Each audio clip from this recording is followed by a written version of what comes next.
Le rôle de l'air conditionné dans un véhicule est d'assurer le confort des occupants. Le confort dépend principalement des paramètres suivants: le niveau sonore, l'absence d'odeur, la température, le degré d'humidité et la vitesse de circulation de l'air dans l'habitacle.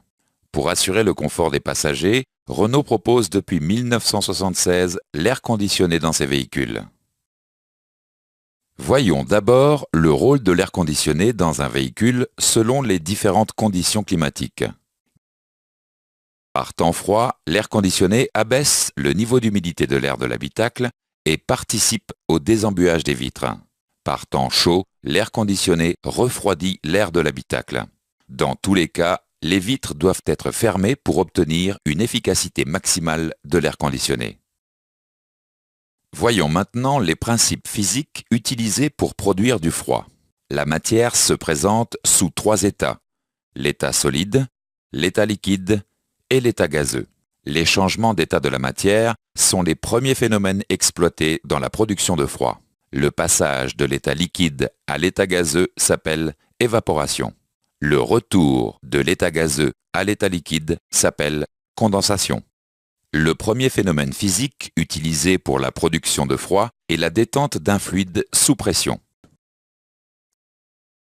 Lorsque vous humectez l'embout de la valve, une couche de givre se crée sur la collerette lors de la détente de l'air de 2,5 bars à 1 bar. L'appui sur la gâchette libère le gaz carbonique maintenu sous pression. La pression passe brutalement de 50 bars à 1 bar. Cette rapide chute de pression crée la neige carbonique. Dans les deux cas, nous avons produit du froid. L'évaporation est le deuxième phénomène physique utilisé dans la boucle froide. La vitesse d'évaporation varie grandement selon le liquide utilisé. Si vous versez tour à tour de l'eau, de l'essence ou de l'éther sur votre main, l'éther s'évapore plus rapidement et procure la plus grande sensation de froid. L'évaporation d'un fluide absorbe donc la chaleur. Nous utiliserons un fluide fortement volatile. Réalisons maintenant une boucle froide. Exploitons le phénomène de détente au moyen d'un réservoir de fluide sous pression. Le réservoir est équipé d'un détendeur en sortie. La détente brutale d'un fluide sous pression produit du froid. Plus la détente est importante, plus la production de froid est grande. Au passage dans le détendeur, un mélange liquide-gaz très froid est produit. Ce mélange liquide-gaz passe ensuite par un évaporateur pour absorber la chaleur du milieu environnant. La production de froid est ainsi réalisée. Un gaz est produit en sortie d'évaporateur. Ce gaz doit être récupéré et remis en circulation pour compléter la boucle froide. En sortie de l'évaporateur, le gaz basse pression entre dans le compresseur.